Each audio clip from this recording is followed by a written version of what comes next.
Oi, a gente teve um probleminha com a internet, né? Eu vou chamar de novo a Martinha. Ela estava fazendo um histórico bem interessante pra gente. Eu acho que é importante a gente seguir essa linha de, de raciocínio para poder a gente entender, né? Vou chamar só um pouco. Ela estava tão concentrada que eu acho que ela até demorou para perceber. Ai, Martinha! voltei!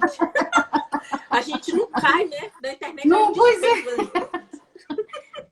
Pois é, Martinha, acho que a gente vai ter que voltar. Você estava falando da última pandemia, né? Que a gente teve que acometer naquela época crianças e Isso. gestantes. Então, acho que a partir daí. Então, aí, beleza. Então, se eu voltei, eu espero que a gente possa continuar a nossa conversa. Então, a nossa primeira pandemia de vírus respiratório que acometeu muitas crianças e as gestantes foi a do H1N1 em 2008 e em 2009. Nós tivemos uma taxa elevada de adoecimento da população, em especial a população infantil, né? As crianças abaixo de 5 anos foram as mais acometidas, os recém-nascidos também, né? E as gestantes. A gente teve vários casos de óbito. Essa foi a primeira pandemia de vírus respiratório, foi a da H1N1. Então, o que eu vinha contando, que o coronavírus, apesar, ele é real, né, adoecendo a população, está relacionado com a taxa de óbitos grande, né, com a taxa de letalidade em torno aí, no mundo, em torno de 6%, no Distrito Federal, em torno de 1,6%, Uhum. mas ele não é um vírus novo. Existem 6 subtipos de coronavírus. O que vem causando a Covid-19 foi que apareceu na China no final do ano, né, dia 31 de dezembro, eles anunciaram que estava tendo um vírus respiratório do tipo coronavírus que estava causando insuficiência respiratória em pessoas de faixas etárias acima dos 60 anos. Então, foi quando a Organização Mundial da Saúde disparou o alarme e no dia 11 de março foi decretado realmente a pandemia por este vírus, que felizmente para o nosso grupo de gestantes e bebês, ele tem sido extremamente gentil. Assim como outros vírus respiratórios, ele tem por característica não ter transmissão vertical, né? A gente tem visto um ou outro relato tentando correlacionar o risco da transmissão vertical, é aquela que a gente fala que a mãe adoece, transmite para o bebê intraútero.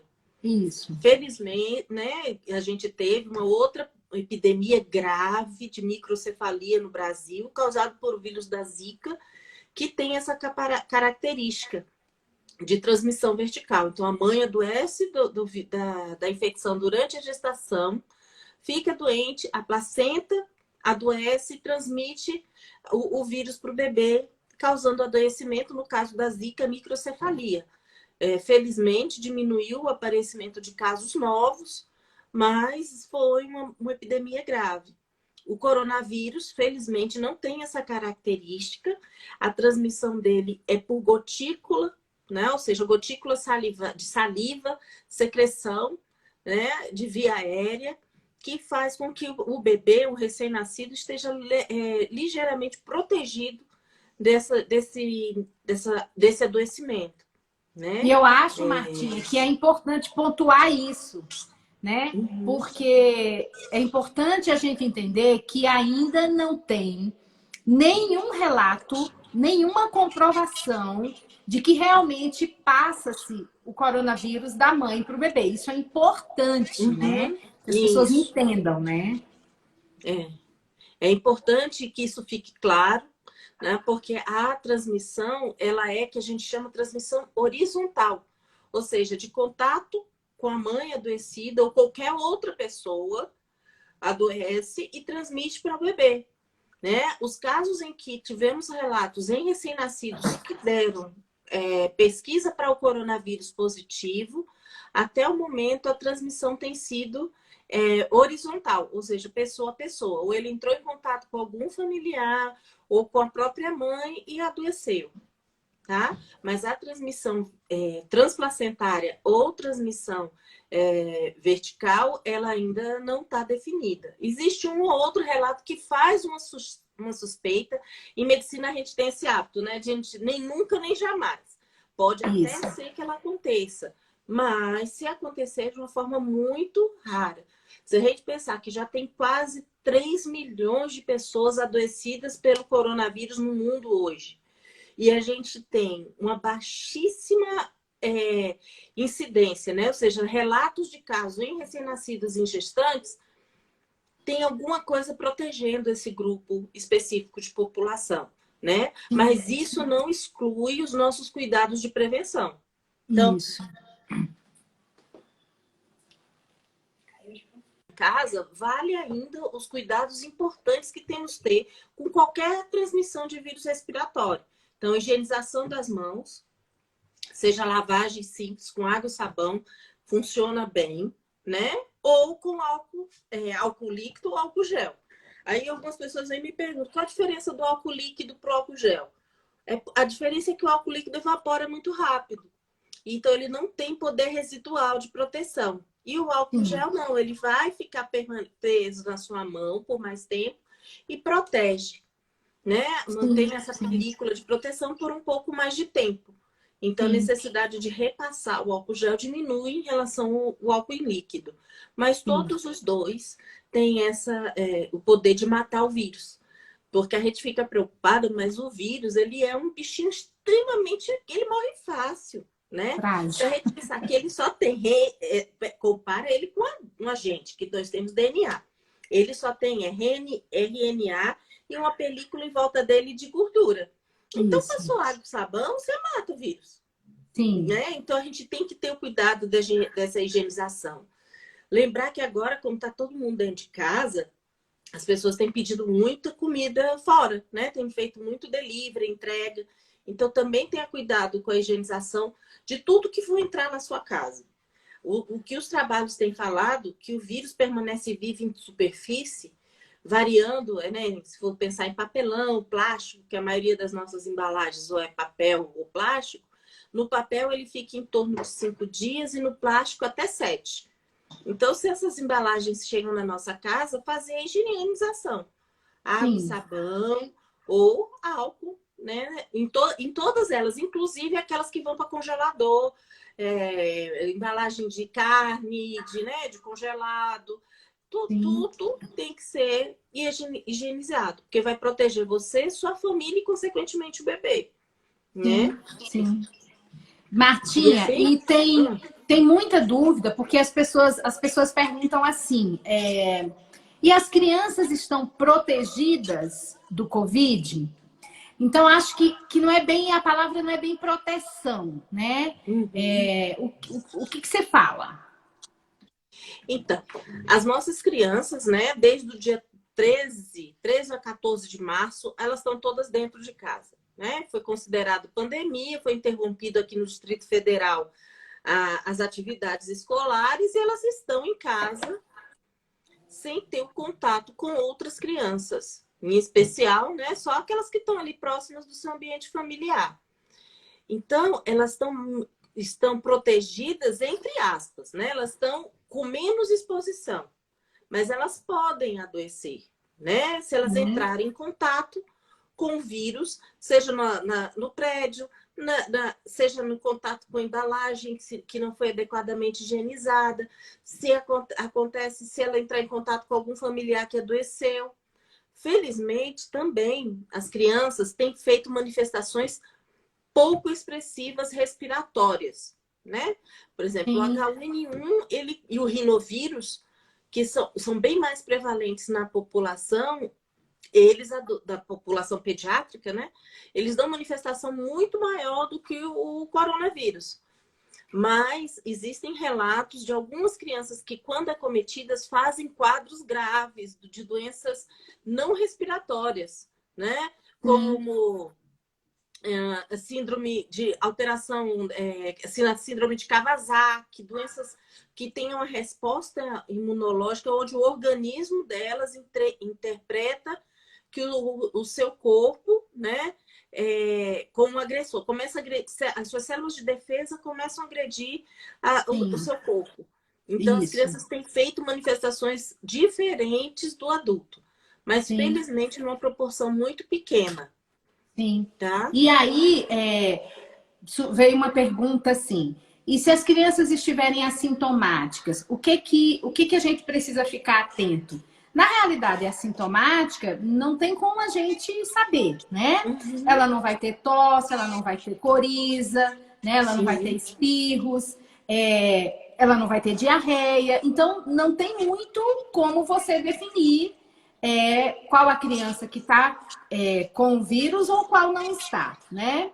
O principal isso. cuidado mesmo é o que você falou, de sempre higienizar tudo que entra em casa, né? Uhum. E a gente ainda, para os que podem ficar em casa, manter esse cuidado, essa proteção e evitar aglomeração, né? Isso.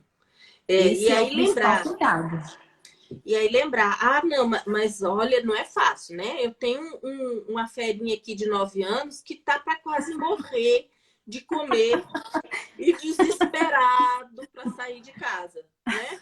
Então, quando. Ah, não, mas ele não pode descer nem um pouquinho, ele não pode brincar no playground. A gente tem, como a Sandra falou, evitar aglomeração. Mas você pode escolher um horário do seu dia, né? Para deixar a criança descer, fazer uma pequena caminhada, andar de bicicleta, né? Tem uns. E tem também, Martim, A gente tem que tentar estabelecer alguma rotina para que ele possa participar, né, de alguma atividade física. Isso é bem-estar físico, mental e evitar que engordem horrores. Porque se eles ficarem dentro de casa, criança é impressionante. Come o tempo todo, né? Então, coloca, estabelece um horário e um outro cuidado, né, porque Martinha? tem uma pessoa que toda É hora o aparece. Então, colocar máscara na sua criança, isso, né? isso. E aí eu queria que você falasse Máscara de sobre o uso da pano. máscara. Sobre a partir de Então, que isso é idade importante. que é recomendável, né? Isso. A guia está recomendando o uso da máscara exclusivamente para crianças acima de 2 anos. A gente não pode esquecer que crianças pequenas podem sofrer acidentes graves, né? Se engasgar, podem aspirar Sim. alguma película né? Pontinhas da máscara, podem botar a liguinha na boca, a fita, aquilo se soltar e ele broncoaspirar. Então, abaixo de 2 anos, não usar máscara, né? Então, o cuidado vai ser na higienização e na vigilância com as crianças. Para os maiores, é possível utilizar máscara, ela de pano, né? Lembrar que ela tem que ter um tamanho específico para o rosto da criança também, né? Não pode ser muito grande, nem muito pequeno Muito e nem aperte apertada. demais, né? Bebê de máscara e alguém colocou, gente, não Não pode, não pode. pode, né? Assim como crianças com necessidades especiais, né? Lembrar que, às vezes, crianças portadoras de autismo têm muita dificuldade. Eu sei que essas mães têm Isso. sofrido muito, porque essas crianças saíram da sua rotina e elas têm dificuldade de aceitar essas mudanças ambientais e comportamentais. Então, se ele é portador de algum tipo de necessidade especial, a gente vai ter que adaptar essa proteção no momento da saída. Eu tenho visto em alguns lugares a utilização do face shield, né, que é aquela a viseira transparente para algumas crianças. É uma opção para crianças maiores que têm dificuldade, né, que tem alguma limitação, ou algum cuidado especial, tá? Que não permite, que não se adaptam à máscara. Eu preciso levá-las, tem que sair, né? Então vou protegê-la dessa forma, Isso. né? Alguém perguntou o retorno das creches. Alguém perguntou sobre o retorno das creches. Gente, olha só, se a gente tivesse como, criança só ia para a escola depois dos 2 anos, né? Por quê? Porque a gente sabe que antes disso, o bebê tem um sistema imunológico que tá pegando, ele pega tudo, né? Igual aquela piadinha, né? Pega papel na ventania. Tá pegando de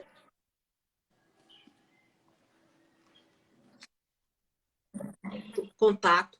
Eles trocam chupetas, eles trocam abraços, eles trocam brinquedos, trocam beijos e as doenças respiratórias estão aí, vão acometê-los, né?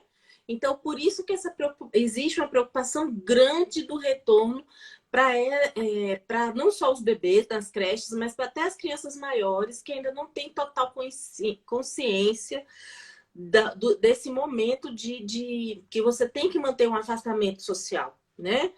Então, é preocupante sim, porque a chance de adoecimento por outros vírus respiratórios é real e essas criancinhas viram vetores. Porque, por exemplo, eu tô com Covid, a minha criança fez uma forma sintomática leve, ele vai para a creche, ele abraça e beija outro coleguinha, aí outro coleguinha faz a forma sintomática ou formas leves, que é extremamente cuidadora, é extremamente comum esse tipo de contato, ele vai para casa dele, Sim. aí tem um idoso lá, uma vovó, um vovô, né? E aí esse idoso adoece.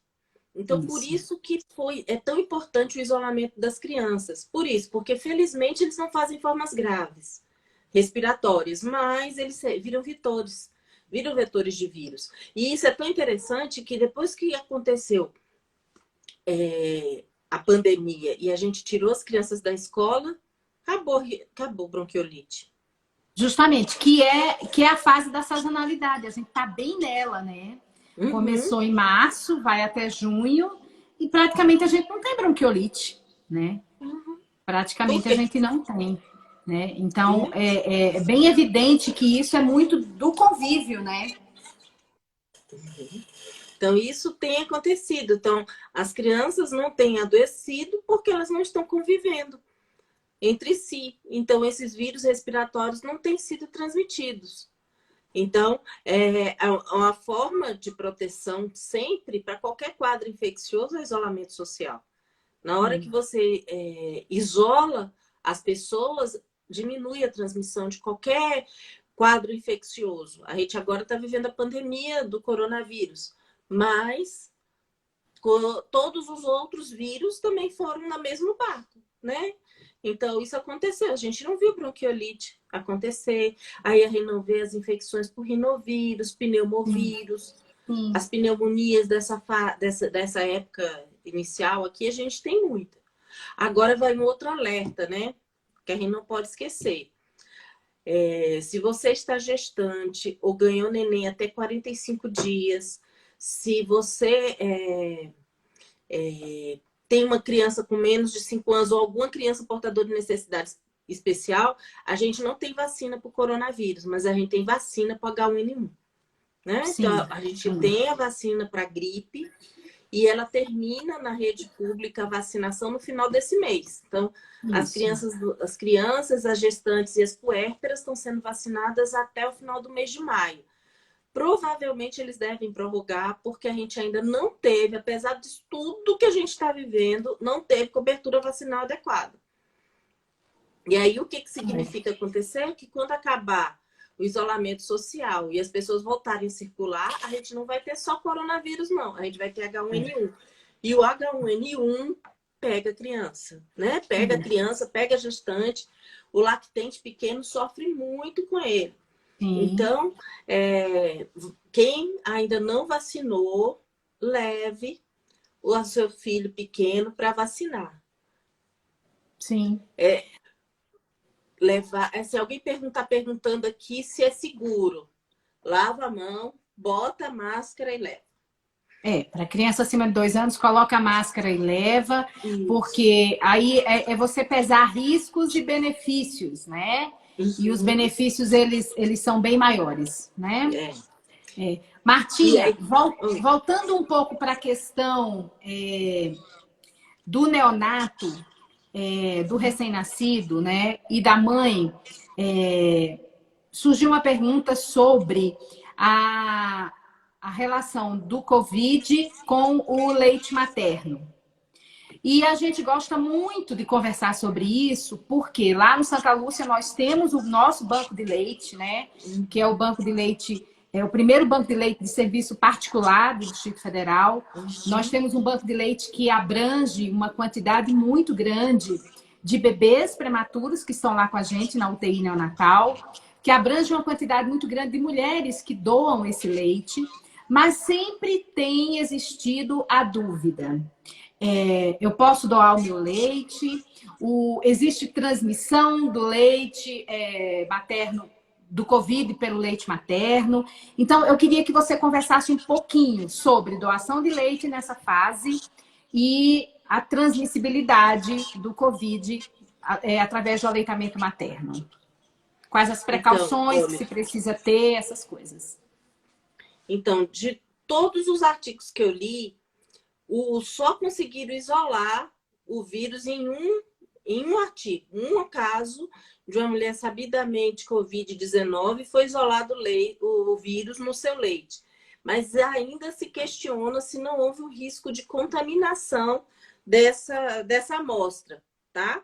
Porque os vírus respiratórios, de um modo geral, todos eles, H1N1, vírus sincicial respiratório, rinovírus, não são vírus excretados pelo leite humano. Por que o coronavírus, que é um vírus respiratório, o seria? Teria que sofrer uma grande mutação da sua estrutura para que ele pudesse passar pelo leite através da amamentação. Então, a transmissão é por contato.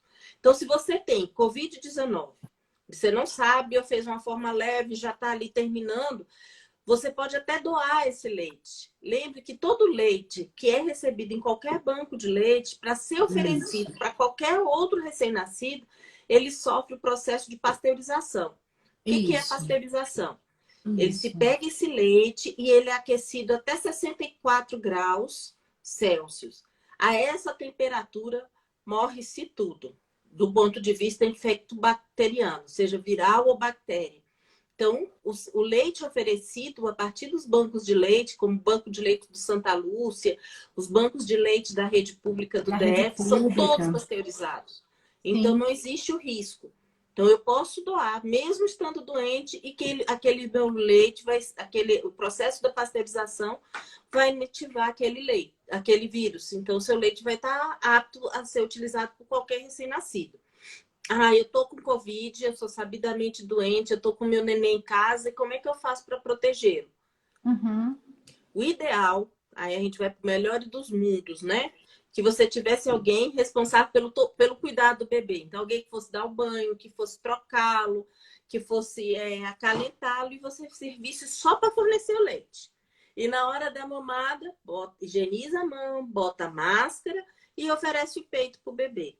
E evitar o contato durante aqueles 14 dias, que é o recomendado de isolamento quando você está doente, né? Sabidamente doente.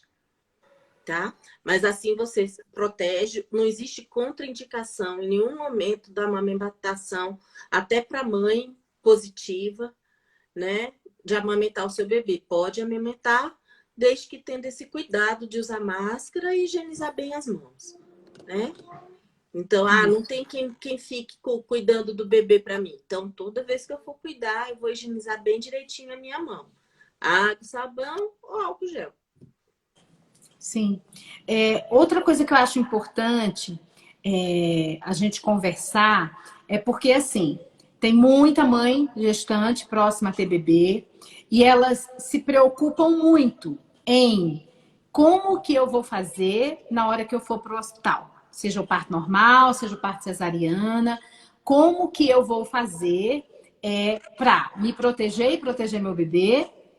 E como que eu vou fazer para que tudo aconteça da melhor maneira e a gente não entre em contato?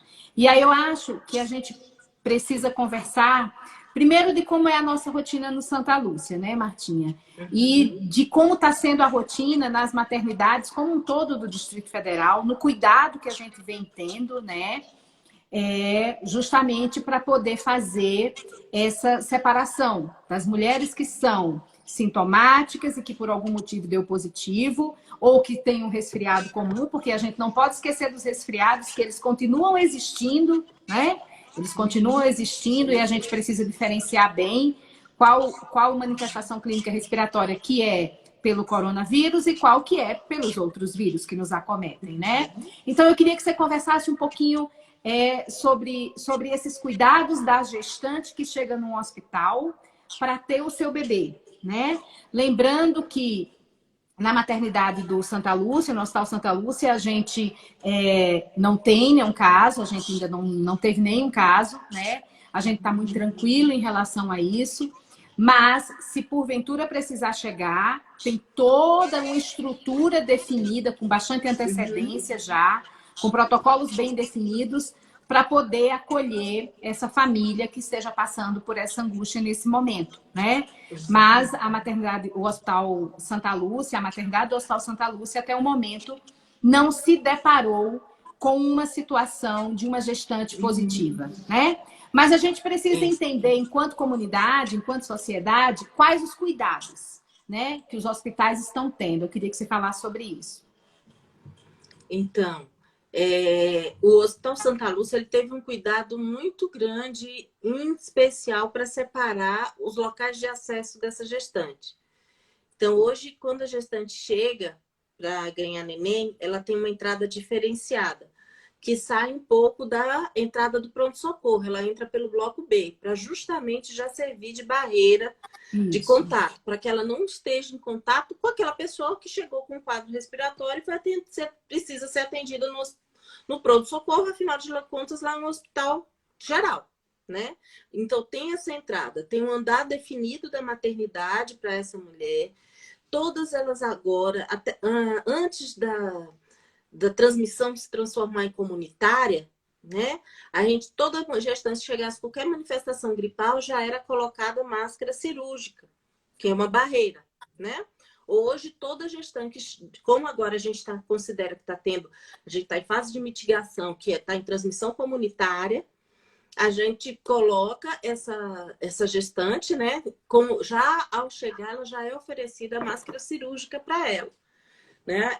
E para o acompanhante, né? E para o acompanhante. Ela tem direito ao seu acompanhante, e isso tem sido mantido, inclusive, nas maternidades públicas. O que tem se recomendado é não se ter visitas. Deixa para visitar depois que a pandemia passar. Vamos aprender a se comunicar de uma forma um pouco diferente. Mas toda gestante tem direito ao seu acompanhante. Que aí ela vai optar quem vai ser o acompanhante dela, né? A eles também vai ser oferecida a máscara, se ele não tiver levado a sua, e ela vai ser, durante todo o trabalho de parto, orientada com relação ao cuidado respiratório. Toda a equipe está sendo orientada e paramentada de forma adequada. Lembrar que a máscara cirúrgica, ela é a proteção recomendada, né? Como um cuidado a mais, né? Nas unidades neonatais, a gente tem recomendado para a proteção da equipe a utilização de máscara N95 e aquela viseira, o face shield, né? Que é um cuidado acima do esperado, do recomendado, mas que garante mais segurança para todos que estão ali lidando. Né? Alguém perguntou, que passou bem rápido, não vou lembrar o nome, sobre se leva ou não os bebês para as consultas mensais. Acho que, Sandra, como você faz consultório, você pode responder isso melhor. Sim. A gente, apesar de tudo que está vivendo, a gente precisa tentar seguir um pouco da vida normal, quando possível. E esses primeiros dias de vida dos bebês surgem situações muito novas para os pais e é preciso o pediatra estar perto. Então, a gente sim tem recomendado para os bebês que estão nascendo agora serem atendidos sim pelo pediatra, porque a gente precisa estar acompanhando surgimento ou não de icterícia, a gente precisa estar acompanhando o controle de peso desses bebês, que primeiro eles diminuem de peso para depois aumentar.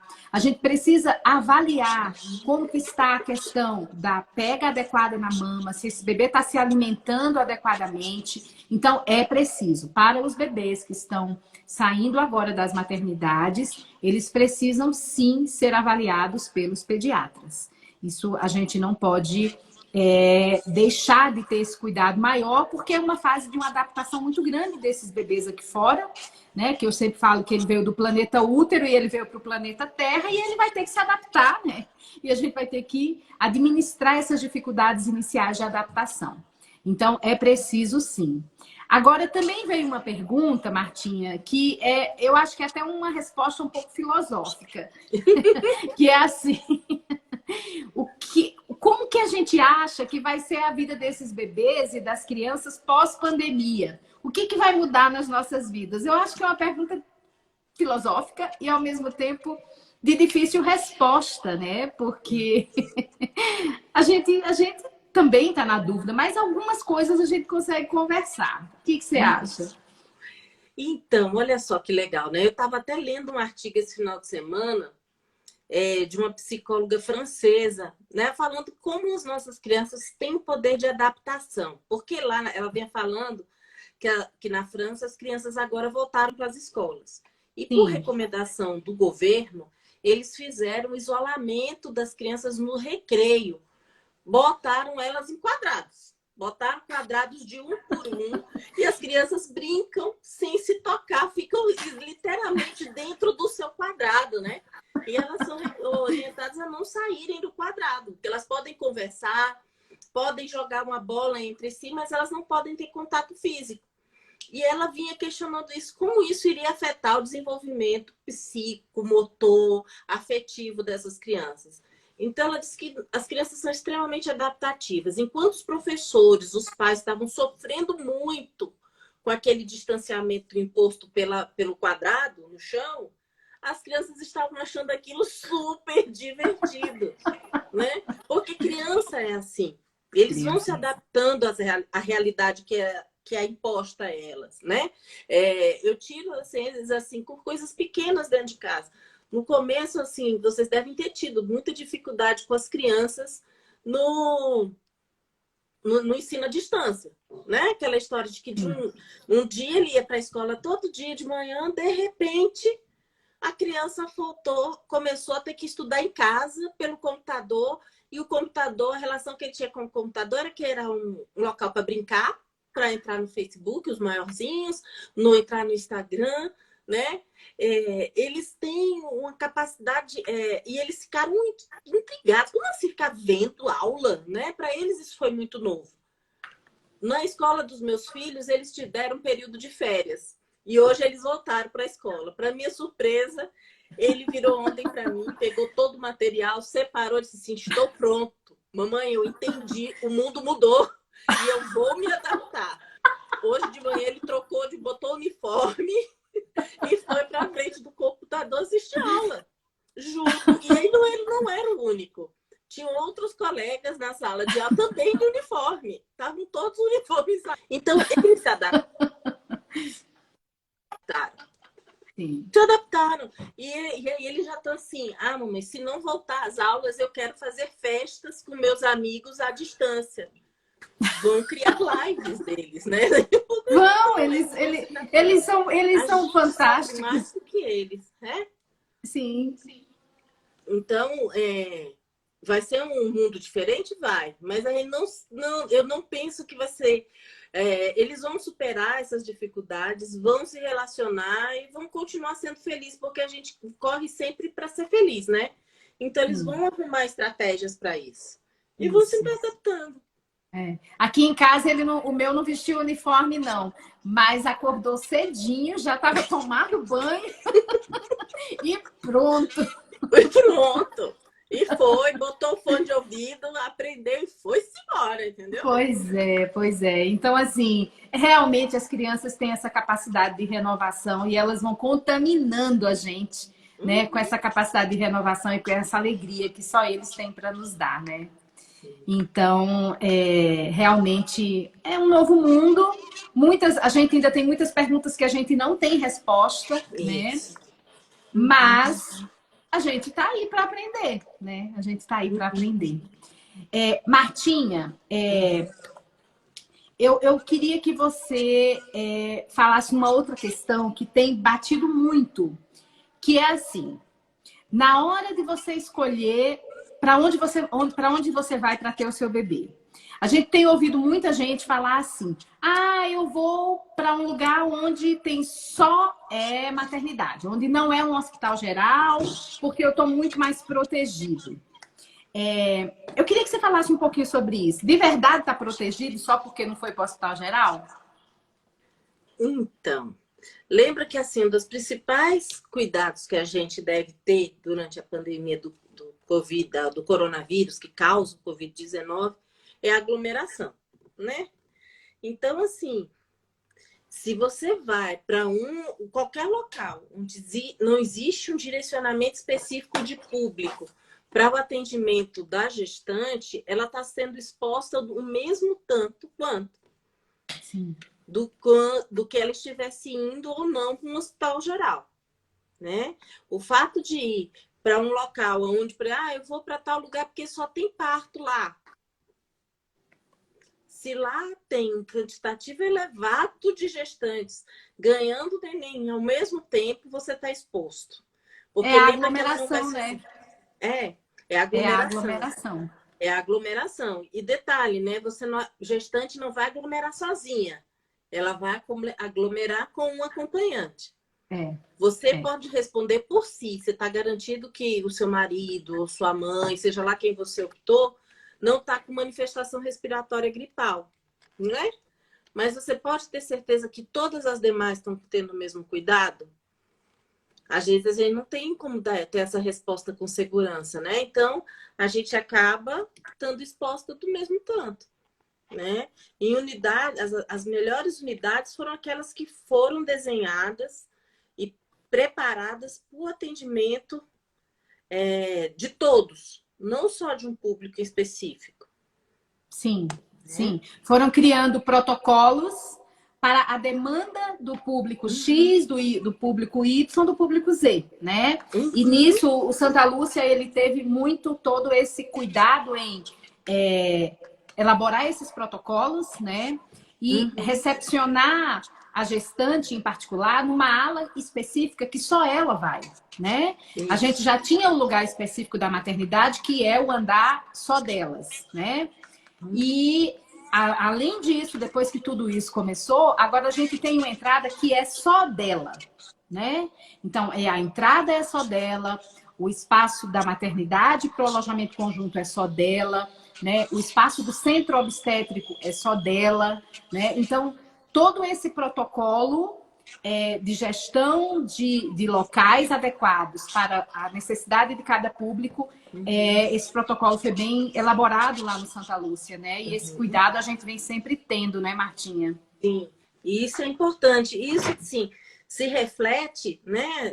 Hoje, quando a gente pensa em hospital público, né? O Agarrão foi considerado a unidade de referência para pacientes portadores da doença. E o que aconteceu? É o local onde tem a menor transmissão entre os profissionais. Porque quando Sim. o profissional está ali, ele está tão bem treinado, no hospital geral, né? Tá tão organizado para o recebimento daquele público específico que a equipe está treinada. Então, em unidades onde você já sabe que é um hospital geral, que sabe que existe o risco de um paciente, sim, adoecido, entrar com Covid, entrar no hospital, toda a equipe está mais preparada para aquele atendimento, porque sabe do risco, né? Então, você não subestima o vírus.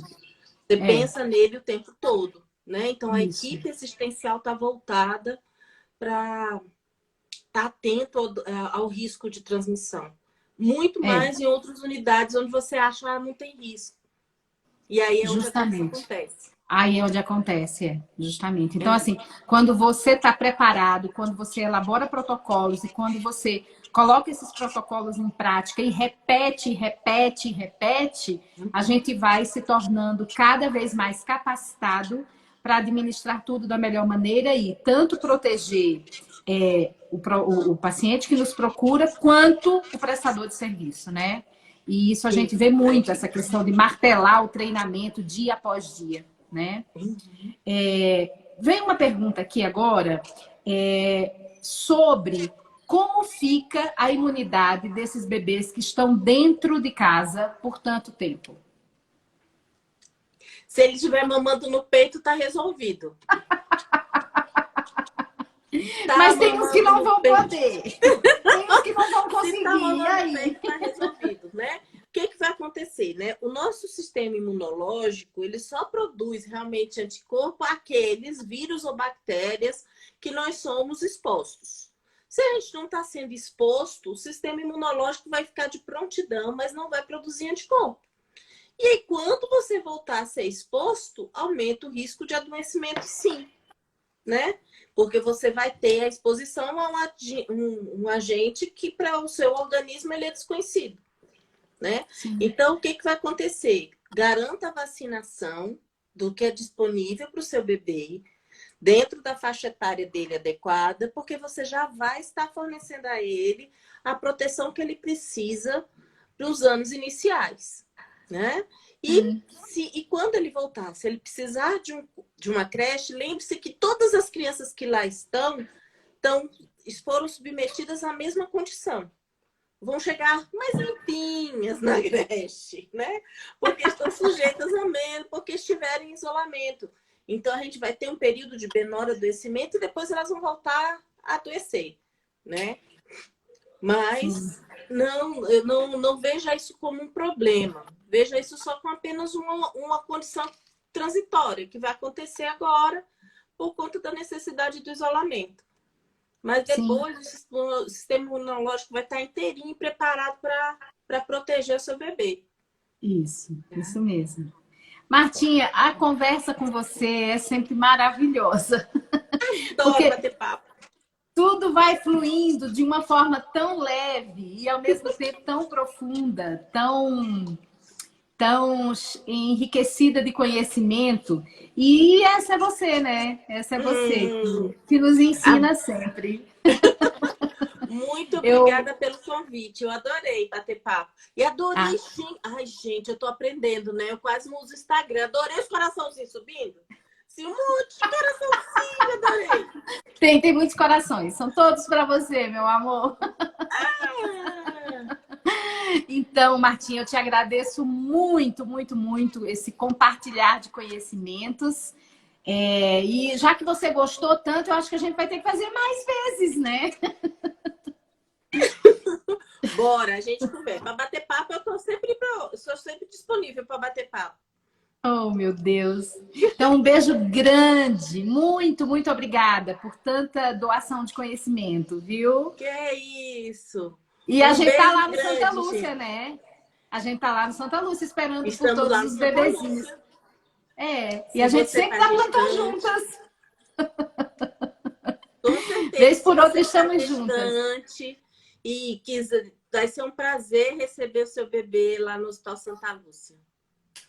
Vai ser um prazer muito grande receber e com todo esse carinho e esse sorriso lindo que a doutora Martinha tem para dar. Beijo grande. Beijo. Tchau. Tchau. Tchau. Tchau.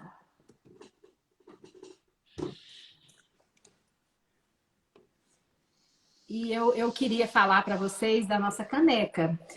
Continua o sorteio.